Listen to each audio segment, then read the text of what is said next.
Yeah, yeah, yeah. These skills. One time for your motherfucking mind. Bad company. Look at you. Blood on the And throne. Sarnetta doing big things over there. He not that old Sarnetta. Sarnetta trying to step it up on some classy big boy stuff. Yo, everything is falling into pieces. Is it all fault? They got our backs against the wall, but I stand tall. I'm a man, not a slave, screaming fuck the law. It's either we stand for something or nothing at all. Everything has fallen into pieces. Is it all fault? They got our backs against the wall, but I stand tall.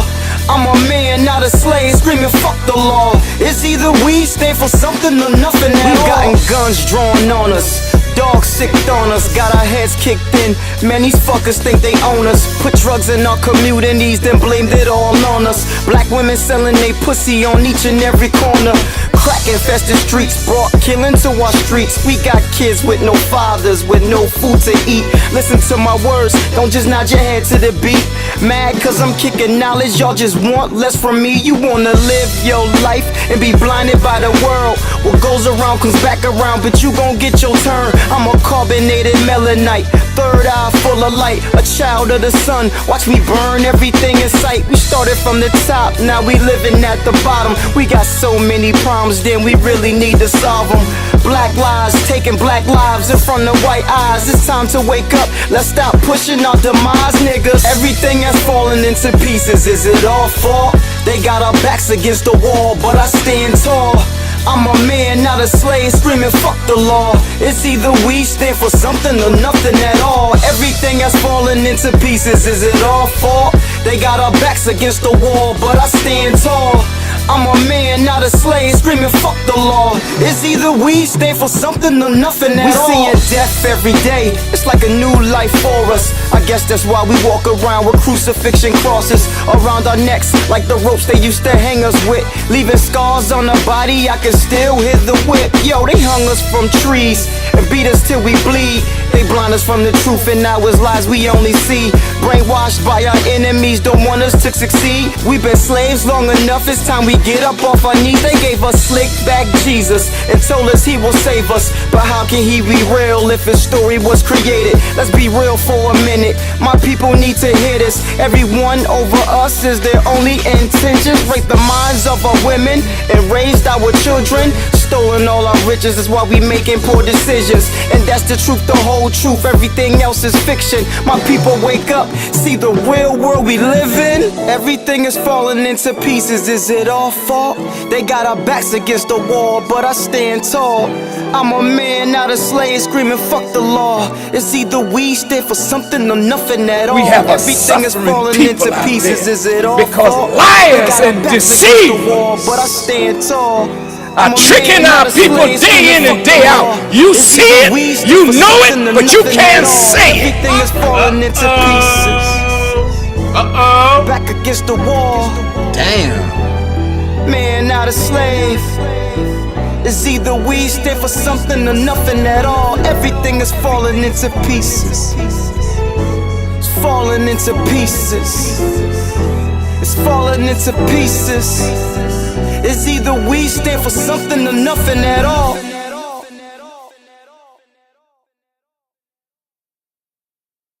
I want to give a shout out to Sarnetta. Appreciate you, brother, for the positive videos you've been doing out there. I want everybody to support the Sarnetta Awards July the 7th on Broadway in Manhattan. Make sure y'all there at 4 o'clock. The Sarnetta Awards July 7th is going down. Support the brother. One love. Peace and black power, y'all. You already know what it is. It's all about the black. That's right. Unapologetically black. And if you ain't rocking unapologetically black, you're already trying to apologize just for being black. So it's unapologetically black. That's right. Unapologetically black. It's all about the black, y'all. Blah, blah, blah, y'all. Blah, blah, blah, blah, blah, blah, blah, y'all. Peace and black power. We out of here. Make sure you get your will. The unapologetically black. One.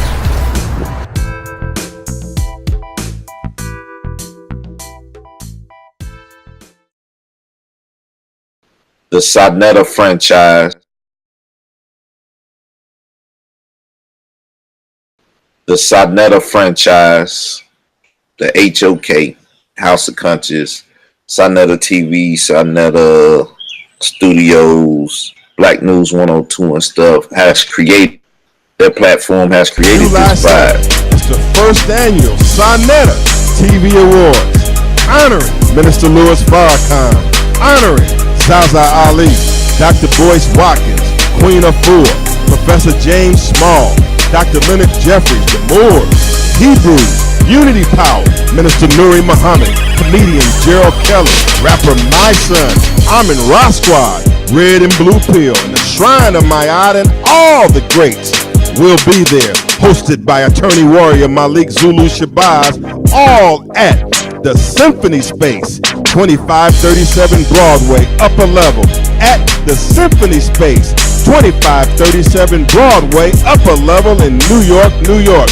Find us at usalivestream.com/Sarnetta TV, usalivestream.com/Sarnetta, SANETER TV, Black Power.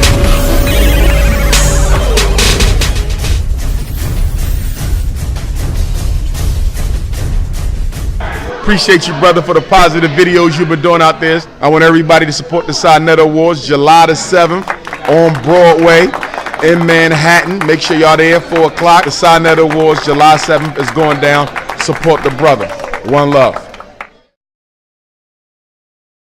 Peace and Black Power, family. Welcome to another Sarnetta TV House of Consciousness production. You already know it's going down. It's getting bigger. It's getting better. The people are signing on board. Hey, if you ain't got yourself a ticket, what the hell is you waiting on? What are you waiting on? If you're about what we say we are about. You know what I'm saying? So, family, the Sarnetta TV Awards is right around the corner. And brothers, a special message goes out to you brothers. If you're out there and you getting our sisters and you dating our sisters, man, listen, man. Don't treat the sisters wrong. Especially when you get a good one. When you get a good woman, you know you got to treat her right, family. Treat the queens right. Don't just hit it and split it and, you know, talk your shit. I thought y'all felt that the black woman is God. So when you get a good woman, and sisters, a lot of this falls on you too. You know, you so quick to put the Johnson up inside of you, you got to be patient with the brothers. You got to be patient. Remember, we only going to do what you allow us to do. That's real talk. I'm going to say that again. We are only going to do what you allow us to do. Understand that. So therefore, I'm giving you the power. You got to know your power, queens. You got to know your power, sister. You can't get mad and want to cry after a brother done hit it and broke out. You got to know. You can't be so quick to give up the yoni. Understand that. Know your powers. Know your powers. Now, we got something powerful getting ready to go down. I got the young Prince York in the building. Yeah, keep it PG. I know. We got the young Prince York in the building, and we want to deal with some flat earth, fact or fiction. What do you think, crazy or just foolishness, family? I don't know. What do y'all think, craziness or just foolishness at this certain time? You know, we want to deal with some of that. A lot of the people hit me up. They enjoyed the last interview I did with my young brother, Prince York, and the people enjoyed that. A lot of people hit me up. Now, family, we're going to open up phone lines, and the deal is this. I don't want the foolishness, all right? If you mad, if you coming from a position of hate, keep your hating ass on your side. We building over here. We want to try to give the people some information, and whether you agree with it or not, you have that choice. Understand that. You have that option to say, I agree or I disagree. Here's why I disagree. Let's be mature about it. All right? But if you coming from a position of hate and you already don't like them, why are you here? Why are you watching? Y'all feel me? Why are you here? And the second thing is, why are you watching? If I hate somebody so much, I am not going to sit there and watch you on the video. Make no mistake about that. I'm not going to sit there and begin to watch you on the video. Because why? I don't like you. I hate you. What the hell am I sitting there for watching you? You know, you got people, it's sad, it's sick. You have people out there that will be waiting just till I go live because they feel power into thumbing down my video. Even before I go live, you got thumbs down on the video. It's like, what kind of sick person are y'all out there, man? And I'm not talking about everybody in here. I'm talking about those who do that crazy shit. I ain't even go live yet. You didn't even hear what I said. But you got people that just wait for you to go live and thumb it down. Just thumb it down because you feel powerful when you do that.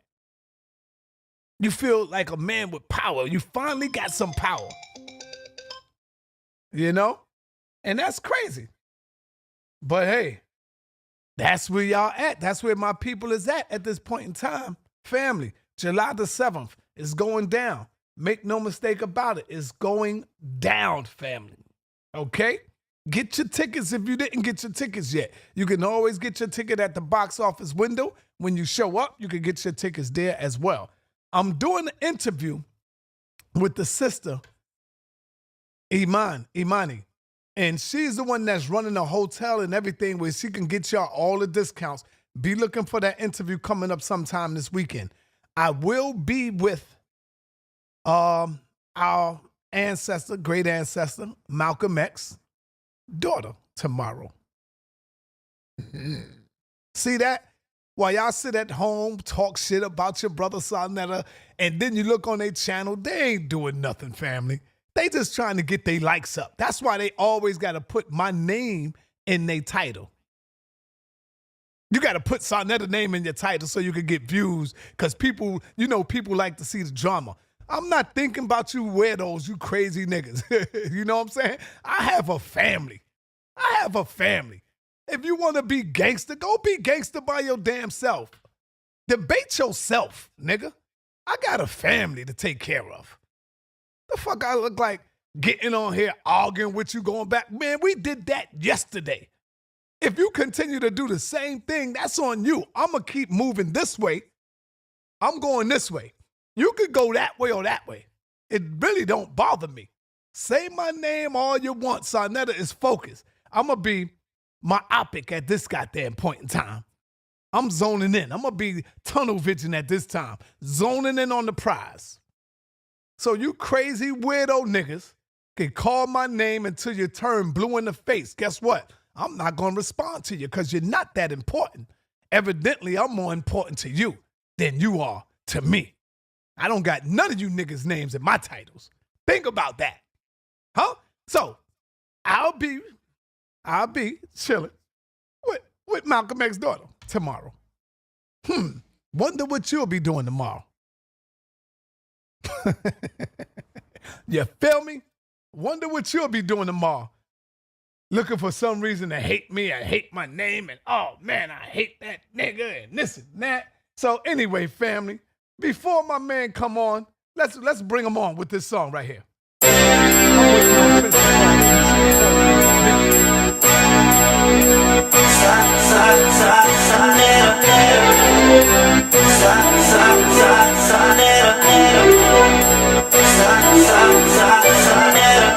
Peace to the fam, peace to the fam, peace to the fam, peace to the fam, peace to the fam, peace to the fam, peace to the fam, peace to the fam, peace to the fam, peace to the fam, peace to the fam,